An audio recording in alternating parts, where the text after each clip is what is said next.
So, the Super Mario Brothers movie has released. It is making all kinds of money, and everybody has probably seen it by this point, although there might be a few stragglers still waiting to see it for that second weekend. But more importantly, we have to give our thoughts on this movie event, because my God, it is making Nintendo bank right now. Already very much in line to rake in about $1 billion. And, you know, the most important thing is, what do we think about it? That's what you all care about, right? Not even your own opinions matter as much as ours. Anyway, I am joined by Daniel Alba and John Cartwright to give our thoughts on this movie. And we're going to have a quick spoiler-free section where we just give our overall thoughts before we dive into more specific things, talking about spoilers, and just sort of pointing out what kind of highlighted the movie for us. But, John, what are your thoughts? What did you think of the Mario movie? I had a great time with this movie. When it was first announced with Illumination at the leash of producing this, I was a bit hesitant about what they were going to do with this, because I don't think any like Despicable Me or Minions movie is especially a masterpiece. They're just kind of fun. And in hindsight, I think this was not a revolutionary movie. I think it just kind of hits the beats of a lot of family-friendly animated films. That said, though, as a Mario movie, I thought it was excellent. It was full of so many great references, and it really did add more depth to these characters that we've known for decades. But now we can appreciate them in a new light. And I went really early on in the day just to catch it as soon as I could. My partner took the day off work to go and watch it with me. And we were surrounded by children everywhere. Everywhere there were kids wearing their Mario costumes, their Luigi costumes, their Peach costumes. And it was kind of just endearing seeing how much they adored the movie, what they would laugh at. When the penguins come out, I heard one girl at the back go, "That's a penguin!" And she was right, it was a penguin. I love those moments where a kid gets so into a movie that they have to shout it out. Yeah.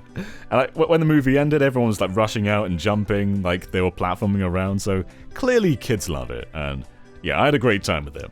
But what about you, Daniel? What did you think? The kid in me loved it. Like the Super Mario Brothers movie was something that I've wanted since I was a kid. Like being into games was such a niche thing back in the 90s, and so it wasn't widespread. Media didn't really commit to relying on the source material very heavily, if at all. Like the Super Mario Brothers Super Show, the live-action Mario Brothers movie, they did certainly take some inspiration, but there was enough different about it that it just didn't quite feel like the same feeling as playing the games.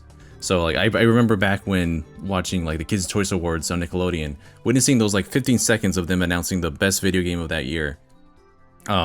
Just that quick sizzle reel that you would see, kind of like in the Game Awards, you'd see like just they would speed right through it. But I remember seeing Mario, and I felt so seen at that point. Like that's my hobby. That's something that I enjoy, the game itself. Those are very validating moments for me. And now to see Nintendo today put in an honest budget to bring that world to life, visually and audibly, albeit with a tinge of the Hollywood, that Hollywood flavor that you'd expect from an American studio. Regardless, it was magical to experience in the theaters with everyone else. Mm-hmm. Yeah, it is just one of those things where it's a crowd pleaser. My theater clapped at the end. It was mostly, again, a lot of kids, but they did clap. They very much enjoyed the movie, and it was fun for me because in case I've talked about this quite a few times, but in case you've not seen those and just came for this, I have a son and he's about 2.5, and every time the Mario movie trailers came on, he would get sucked in. So we were like, okay, let's try this. He's a little young, but he might last through the movie, and he does well with other movies. And for the most part, he did all right. He lasted until about the Mario Kart sequence. That's when he sort of got a little tired of sitting and wanted to move around a bit, and would wander back and forth between his mom and me. And thankfully we're in one of those theaters where you can get food, so there's a bit more space in between. So he wasn't yelling or anything. He just wanted to move around and would still occasionally watch what was going on. But I think he enjoyed it. I'll definitely pick it up on Blu-ray when it comes out so we can watch it again and again, because I don't know what streaming service this is coming to. So yeah, it was just a lot of fun. It's not the greatest movie ever made. I highly doubt this is going to get nominated for Best Picture, animated feature, I should say. But it's fun. It's what you'd expect from Mario. It's probably not going to ingratiate new people to Mario, as we've seen from critics, where they're just like, what the heck is going on? I'm getting no explanation. Yeah, I think it will for children. I think there's a lot of critics being like, oh, this is just kind of just a normal kids film. Like, what is new about this? But I think kids who watch this will want to pick up a Switch, and they may get Odyssey and Mario Kart. I think that's kind of the big appeal here. It's not necessarily to get everybody involved, but to get that new generation of children on Nintendo. Because Nintendo, they're battling the interests of like Minecraft and Roblox and all those other things. It's kind of important that they get a new generation in. So I do think it'd be successful in that regard. But Daniel pointed out something really interesting earlier about the source material stuff.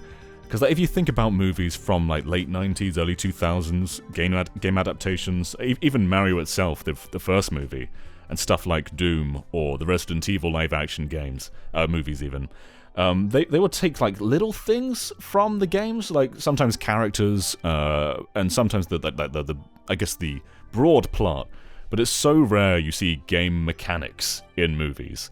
It's almost like movies they're almost like ashamed of the source material. They want to make something a bit more serious. Mario is one of the first video game movies I've ever seen that have actually incorporated stuff like power-ups, and all of the world, all of the characters come from the games. It's not trying to be anything more than that. And I think that's kind of why a lot of video game adaptations end up failing, because they try and do something... They try and take the crumbs of the game and make a more serious movie out of that, and that's not what fans want. So, it doesn't break new ground, but it kind of does do something quite new. Something I appreciate is that it flourishes and just expands on the world of Mario, but also somehow weaves into an origin story of Mario in Brooklyn, and with having a family and everyone, and all this stuff. It's just like, wow, I didn't expect to see certain things in this movie that they were going to expand upon in this, and I'm just happy to get that mix of, because a lot of these movies, they want to have an origin story for these characters. Like the Sonic movie is no different as well, and so being able to see that in a movie, and it's still something that the critics would expect, but at this point, I don't even know what they want anymore. They're never going to be satisfied. This is a movie for the Mario fans and for kids that are very open to fun things. I've always wanted to shake Mario, because what is he? What is that guy? He's this short little guy who runs around with Goombas and Koopas, and then there's also a human princess. Like, what is that world? And the movie kind of explains just all those questions we had. It explains, but it also doesn't. Like, it never goes into like exactly like point A to B, like this is exactly what happened. It's just enough of an origin that you can extrapolate from it. It's like, you know what, I'll take that. And I've heard that the designs of Mario's parents, Mario and Luigi's parents, are actually from old design documents of Miyamoto, tweaked a little bit, but basically from old design documents, which is quite impressive. And yeah, you do get origins for certain characters. You get excellent characterizations. I think each individual character acts exactly how you'd expect. Maybe expand it a little bit more. Like DK is definitely one of those that is like has some aspects to him that I've never seen before, but they make sense to me. Like, yeah, this works. This works to me.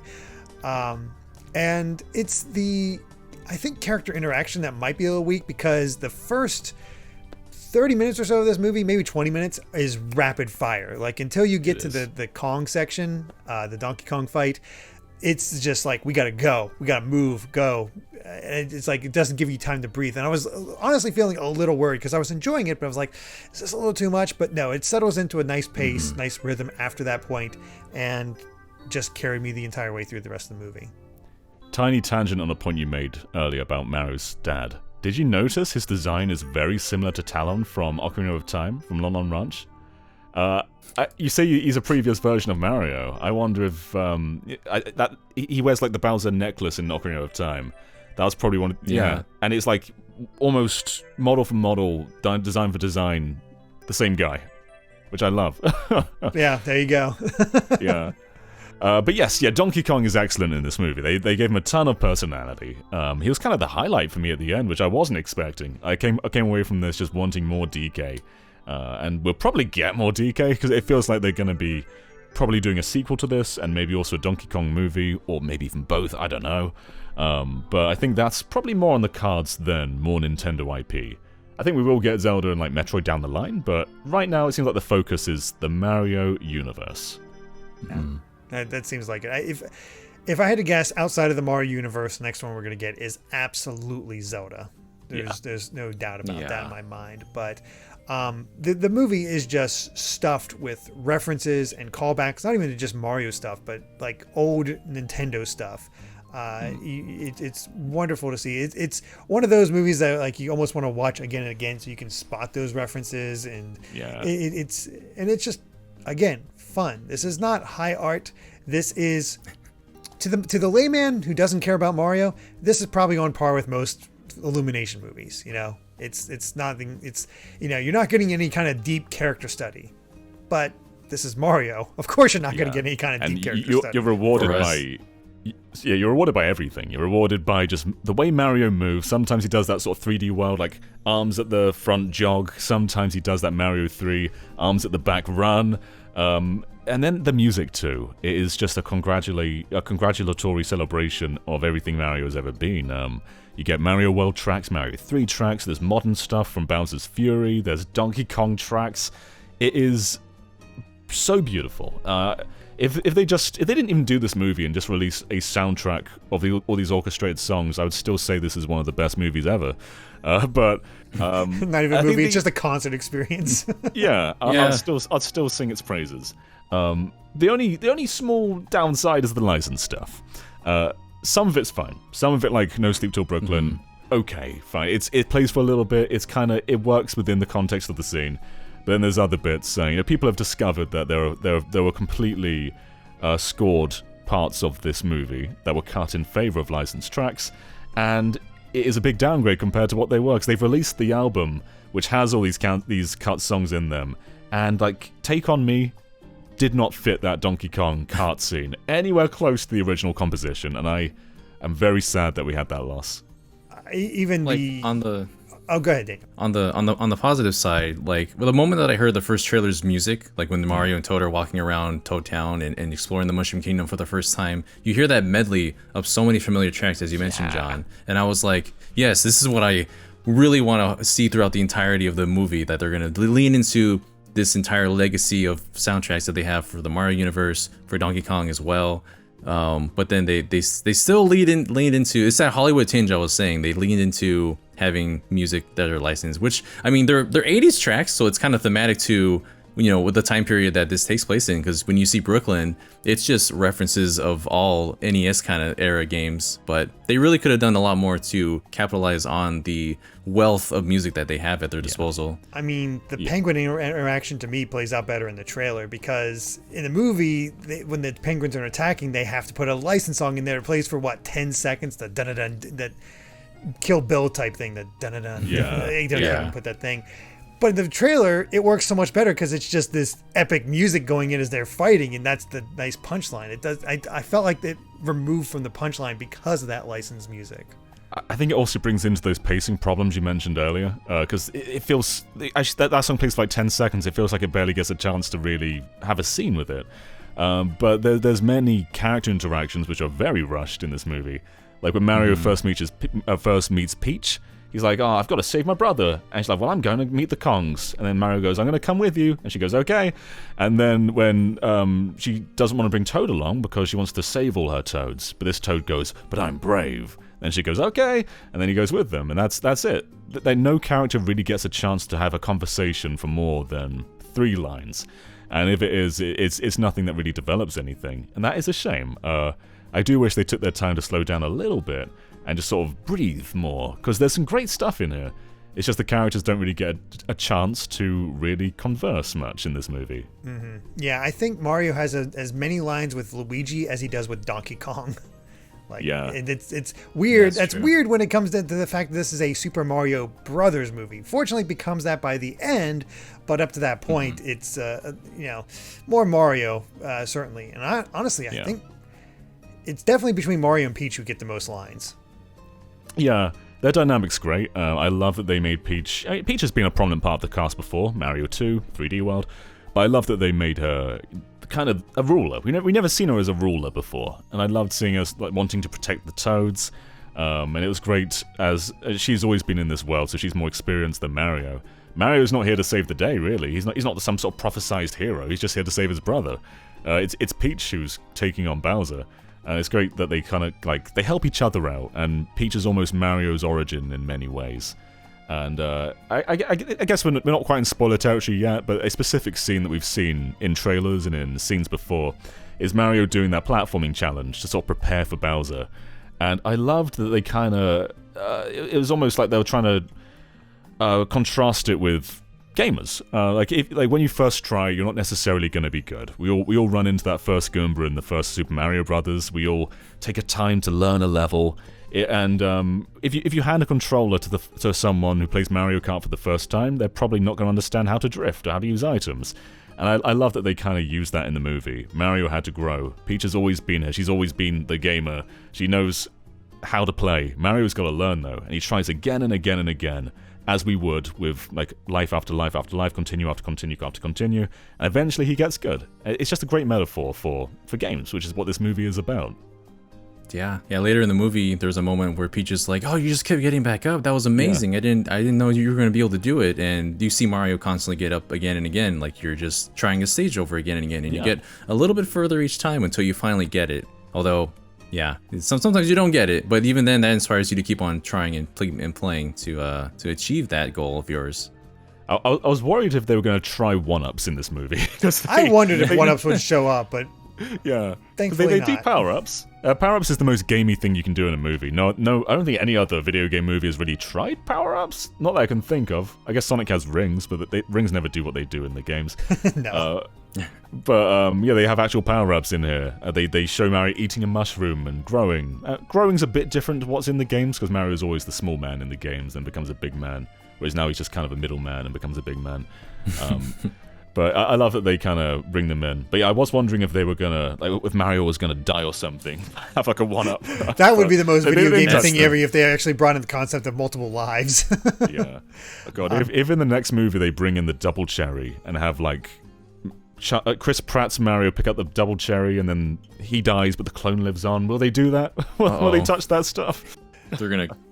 They would definitely do a whole Dark getting hit Lord simultaneously thing, so they could just have one, like, knock the power out of him type idea. Yeah. But you know what? Let's go ahead and get into the spoiler territory, because we probably shouldn't talk about every little thing in the movie, but there's definitely some highlights here that I think you don't want to spoil, but are fun to talk about. So here's your warning for spoilers. 3, 2, 1. Okay, you're all gone. Great. I love that they brought the aspect of Bowser wanting to marry Peach into this movie. I did not expect it. It was not indicated whatsoever. And the reveal of it when he's like going over his speeches, we're going to conquer it, and I'm going to marry Princess Peach. Is like, what? And just that be the through line for his why he wants to conquer the Mushroom Kingdom, why he's his arrival to Mario is so good. Yeah. That's when I. Sorry, go ahead, Dan. Oh yeah. No, that was the moment I realized, like, this is the original Paper Mario Bowser, but in movie form. Like, he can be threatening and menacing, but he can be just the most lovable goofball that you can ever witness. Like when you see him with the Mario Odyssey hat, and he's like pretending to propose, and he has those baby eyes, and you're just like, oh, he's kind of cute now.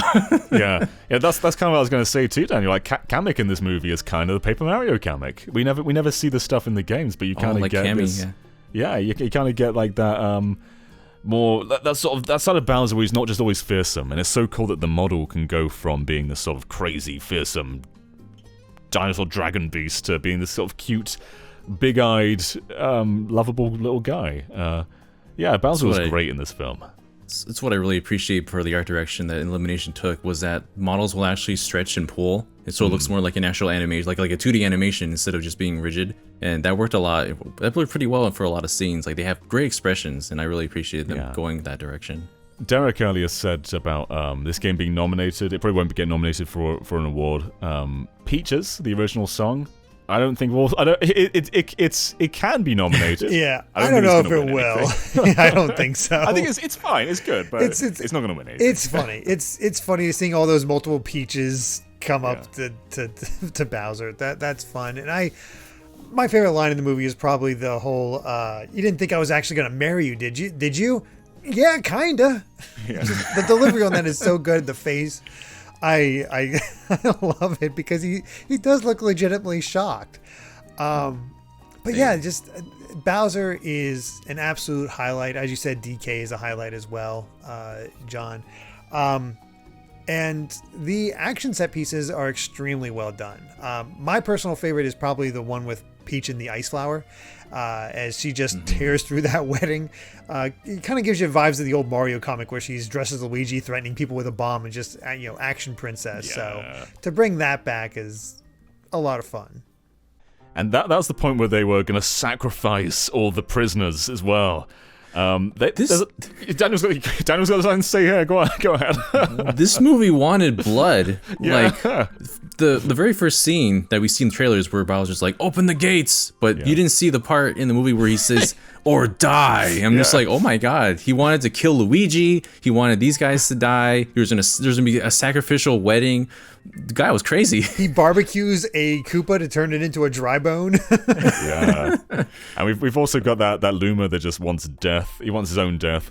And it's the Luma from Mario Galaxy that sells you either a 1-up or a 6-point mushroom. What happened to that guy? Why is he so upset now? That's Capitalism does that to you, yeah. separation anxiety from your mom will do terrible things to you. There you go. Yeah. Yeah. But yeah, there's so many good moments. I thought the Donkey Kong fight wouldn't do much for me because we've seen it in the trailer before, but it goes in some great places. It explores the power-ups in a great way. We didn't really see them that much before that, apart from the Super Mushroom. But the small mushroom, the tiny mushroom from New Super Mario Brothers, the blue one, is in there. And also the cat power-up is in there, which we saw in a trailer, but we never saw Mario actually get the abilities of a cat, which 3D World explored. Like when you clear a level, Charles Martinet would go like meow, but that's I always wondered why is he saying meow, whereas now we know he becomes a cat. Yeah. He's a cat. And speaking of Martinet, we have his 2 cameos. He's Mario's dad, which was perfect, and the guy that really likes their commercial that was playing the Donkey Kong ripoff, Jumpman. So I hope Charles Martinet got paid a lot for this. I hope so. Probably not, I hope but so. I love it. I love that he got to be his dad. That's good choice. Yeah. Back to DK a moment. I love a lot of DKC references in there. I love that the blowing, he blows on a fire flower, which I didn't realize until 2 days later that was a reference. But Mario goes to pick up a fire flower and DK blows on it, which is a reference to Donkey Kong Country Returns, where you could blow on petals and things to get hearts. We also got the barrel that you can fly on from Returns and Tropical Freeze, where they escape the eel from Mario 64. The eel. The eel? That was wild. People in trailers kept spotting Diddy and Dixie and I forget his name, the third one, Crunch. Oh. Was Chunky there? Chunky. Chunky was there. Yeah, Chunky was there. Yeah. They spotted him, and they actually had a scene showing them very clearly. There's Diddy, Dixie, and Chunky. That was nice. Diddy Kong gets a line. He speaks. Yeah. It was so nice to see them. I love their designs too. They look so cool. Yeah, they got floatier clothing than the originals, but it works. It works. I want to see more of them. Give me a movie. Seriously, I'll take that. Yeah. But I mean, you could watch this movie 3 or 4 times, or just keep pausing repeatedly and just see tons and tons of references. You got stuff that, not just to Mario, but we saw the Punch Out Pizzeria. We saw you mentioned before Daniel. We got Discoon. As a you're talking about that before, yeah. Discoon's in there. Discoon, like a discount store, but it's the Discoon store. There's there's NES references everywhere. There's there's storefronts with the polar bear from Ice Climbers, Duck Hunts. Mario has a track and field poster in his room while he's playing Kid Icarus on his NES, which is in his weird Bizarro world. An NES without a Mario game it's kind of cursed, honestly. But there Kid Icarus is the main IP of this world. No, it's the Super Jumpman Brothers. That's what became of this. Oh gosh, all the Jumpman arcade that has Donkey Kong as a Yeti instead of a monkey. I do adore how they handle this stuff, because a lot of movies that take on sort of legacy franchises, they just sort of look at the first few games and adapt those. Whereas this, I think all the 8-bit stuff was sort of in Brooklyn, which was era appropriate because it was based in the 80s. But then when you get towards the Mushroom Kingdom, they are pulling from everything. You're getting like 3D land enemies, you're getting new Super Mario Brothers enemies. It just pulls in everything. There's Odyssey stuff, like Daniel said, with the Bowser's Hat. You see the Sand Kingdom at one point that they're traveling through. Bob on Battlefield is in there. They have every aspect of of Mario Kart 8 in there, where you have you not only see the you carts. select your own car. Yeah, they have the The cart music selection. plays in the background too. Yeah, they have the paraglider. They have the anti-grav stuff. It's just every aspect of Mario Kart is in there, including the blue shell. The blue shell Koopa does exactly what we thought he would, and that was pretty great. He was not a happy boy. I think did he just die for the cause? He died. Oh my gosh. I think the Rainbow Road scene may be something they showed too much of in the trailers. I think so. There wasn't much more than that, really. It was a good scene, but I mean, fortunately, they kept the Peach fight scene with the ice flower at the end, and the finale that took place in Brooklyn, which I did not expect at all. That was pretty wild. That was like a 3D Sonic ending. It felt like Mario and Luigi went supersonic at the end. And when the orchestrated invincibility theme kicked in, my blood's been pumping since that. I've been listening to that track a couple of times on repeat because it's just such a good. I've never listened to the invincibility theme out of my own choosing before, but I've listened to that track a bunch, and it's just so well done.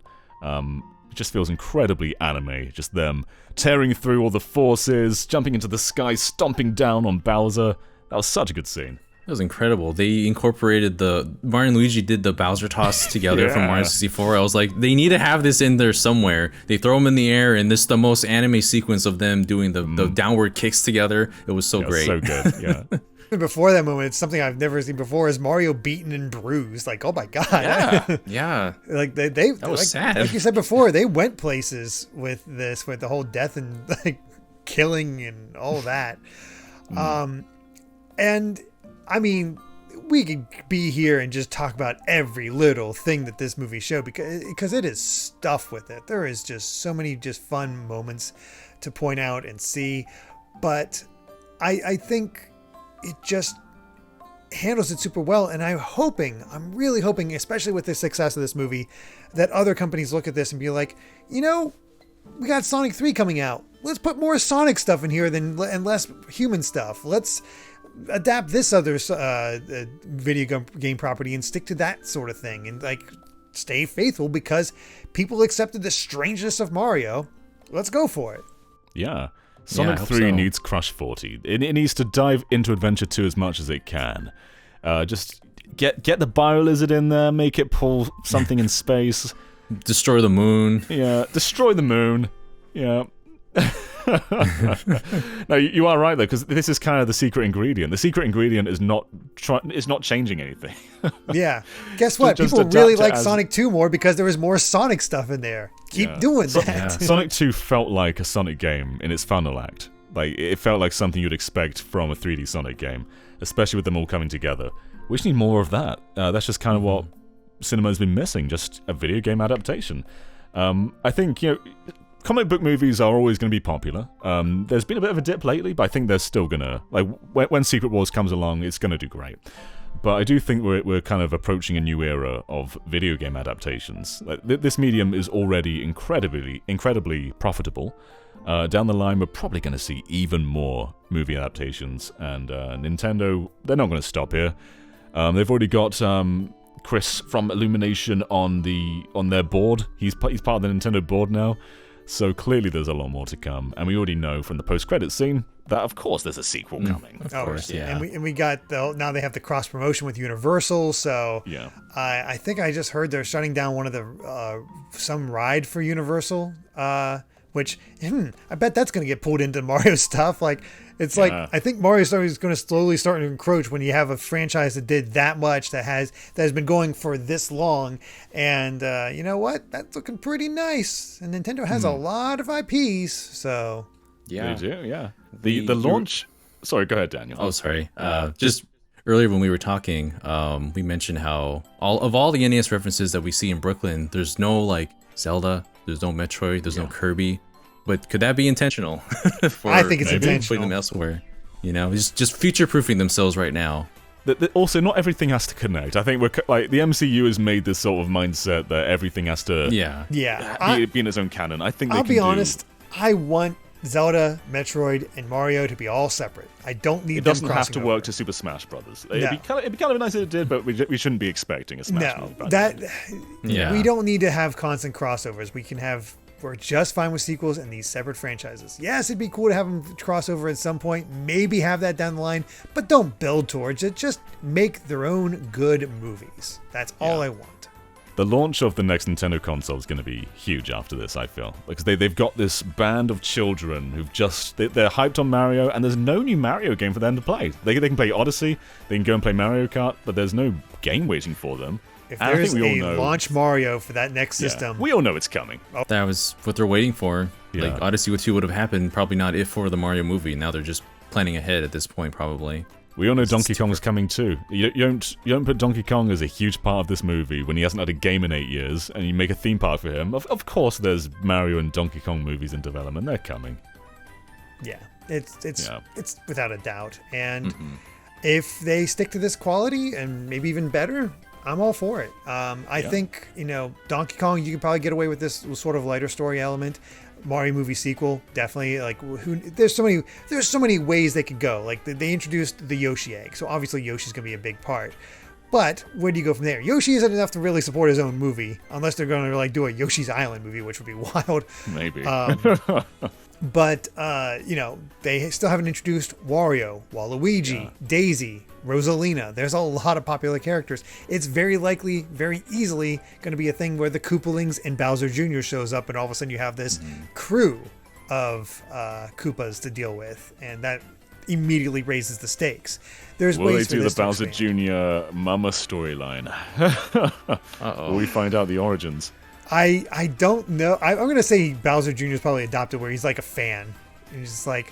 He's a fan. He's from Brooklyn. He's a fan of Bowser. He wants to name himself after him. He's like, I want you to be my papa, and I want Peach to be my mama. Well, we have a kid, Peach. We gotta get together. I think that's probably the easiest way to explain that. But yeah, I think this sort of style works well for Donkey Kong and Mario. But if they get into Metroid and Zelda, there does need to be a bit more meat to it. But that's a ways off, I'm sure. So. Yeah. But yeah, I had a good time with this movie. It went above my expectations. It didn't change my life, but I am thinking about it a lot. There's a lot of scenes they're always in my mind. Little references I'm catching well after seeing the movie. And of course, I want to see it again. Yeah. I saw it a second time. I was with my family, with my 3 sisters, 7, 5, and 3 years old, and they had a great time with it. And I caught references there too that I didn't catch the first time, like when DK faints in the end of the battle between Mario, you hear the doo-doo-doo-doo-doo, and the jingle in the background. I'm just like, I didn't catch that the first time, and it's just something that you can keep coming back to and catch new things that you couldn't before, whether it's visually or audibly. Yeah. I'm looking forward to seeing it again. It was just a fun time, pretty solid performances across the board. Just fun, and I think that's all we really wanted to see from it. It's not like this atrocious like train wreck. It is legitimately fun to watch. Not deep, but fun. There's a lot of character dynamics that really don't get like expanded on at all. We'll leave the deep stuff for the Kirby movie. That's when it gets really deep. That's when that's our deep. That's when we get our deep lore. Poor kids. Oh god, they have no idea what they're in for. But yeah, I think that about covers it for our impressions of the Super Mario Brothers movie. So thank you for watching, and if you enjoyed this video, please consider supporting us on Patreon at patreon.com/gvgaming. But even just subscribing to the channel, ringing that bell, it all helps a ton. And give us your thoughts in the comments below about what you thought of the Mario movie. But until next time, bye. Bye, everyone. Till we meet again. Bless you, Jack Black.